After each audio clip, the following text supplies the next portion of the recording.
최고의 경력을 만들 수 있도록 도와드리는 6분 커리어 경력 변화 전문가 신원정입니다. 오늘 함께 다뤄볼 주제는 외국 대학 졸업자의 국내 취업과 관련된 부분입니다. 해외에서 좀 오래 있다 올수록 좀 어려워하는 케이스들이 좀 많이 있는데요. 보통 유학을 결심했던 시기가 중학교 한 2학년 정도일 때가 좀 많이 있거든요. 아무래도 영어권 국가에서 토플 시험이 면제되는 이런 조건 때문에 좀 어려서 가는 경우도 있는데 최근 보면 한 2010년대를 기점으로 고등학교를 다니다가 유학을 가거나 또는 국내 대학에서 입시를 치르고 나서 재수 대신에 유학을 선택해서 공부를 하고 오는 경우도 좀 많았습니다. 제가 2009년부터 2016년까지 개인 취업 컨설팅을 했을 때 유학생분들 상당히 많이 만나는데 이렇게 출신 국가를 보면 대부분 미국, 그다음 캐나다였고요. 그 다음에 영국, 유럽도 조금 있고, 그 다음에 호주, 일본, 최근에 보니까 중국에서 이렇게 유학을 하고 돌아오시는 분들도 상당히 많았습니다.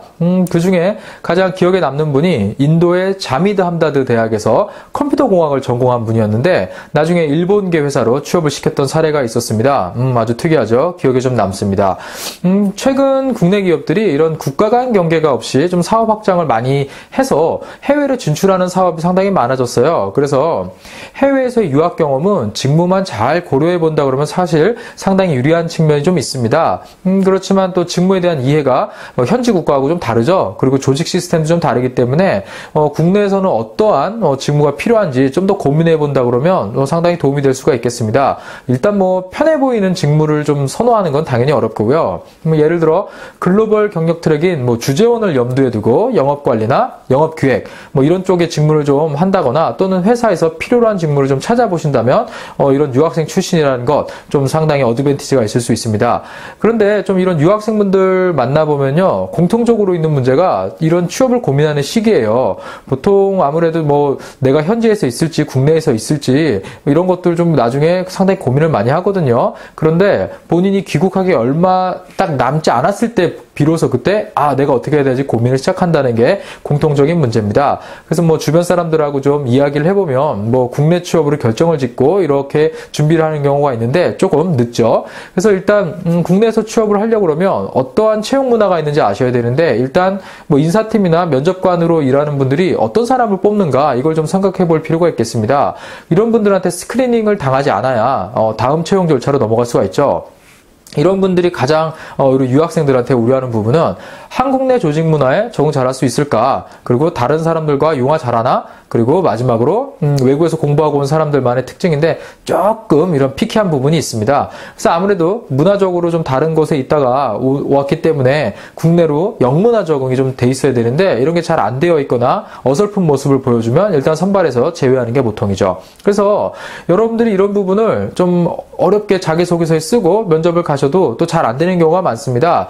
실제로 해외 출신들 좀 만나보면은요, 보통 국내 졸업자들처럼 계속해서 지속적인 취업 지원 프로그램을 대학으로부터 받는 것도 아니고요. 또 주변에 있는 취준생들과 경쟁하면서 본인의 위치를 체크해가면서 취업 준비를 위한 경험이나 스펙이나 이런 것들을 정리해두는 게 좀 부족하기 때문에 아무래도 좀 국내에서는 경험을 기반으로 지원자를 평가하는 시스템을 갖고 있는데 이런 것들 자기소개서에 쓰고 면접으로 답변을 하고 이런 부분이 상대적으로 좀 정리가 안 돼 있어서 좀 불리한 경우가 많습니다. 일단 면접을 가는 경우도 좀 많은데 일단 해외 대학 출신이니까 조금 한번 불러주는 경우도 좀 있습니다. 근데 여기에서도 결국 면접이 문제예요. 그래서 제가 컨설팅 했던 회원들 한 70%는 면접이 진짜 안 돼서 왔다 이런 이야기를 하거든요. 아마 국내에서 구직 활동을 했던 경험이 있으신 분들은 아마 크게 공감을 하실 겁니다. 그래서 이런 것들이 좀 근거를 가지고 이야기를 하려면 우선 국내 취업이라는 진로 결정을 먼저 하시는 게 좋고요. 그 다음에 한 번 내지 두 번 정도 우리 썸머 방학 기간을 이용해서 국내 기업에서 인턴을 하는 게 가장 중요하다 이렇게 보시면 되겠습니다. 또는 현지에서 언페이드 인턴도 있어요. 잘 보면 국내에 진출해 있는 그 현지 기업들이 있거든요. 이런 쪽에서 한번 인턴을 좀 해보는 것도 국내에 진출해 있는 여러 외국계 기업이나 다국적 기업에 어필하는데 분명히 도움이 될 것입니다. 그래서 졸업하기 전에 가장 긴 이 여름방학을 좀 이용해서 인턴을 통해서 좀 스펙을 쌓는 게 가장 중요한 일이다 이렇게 좀 정해 놓으시고요.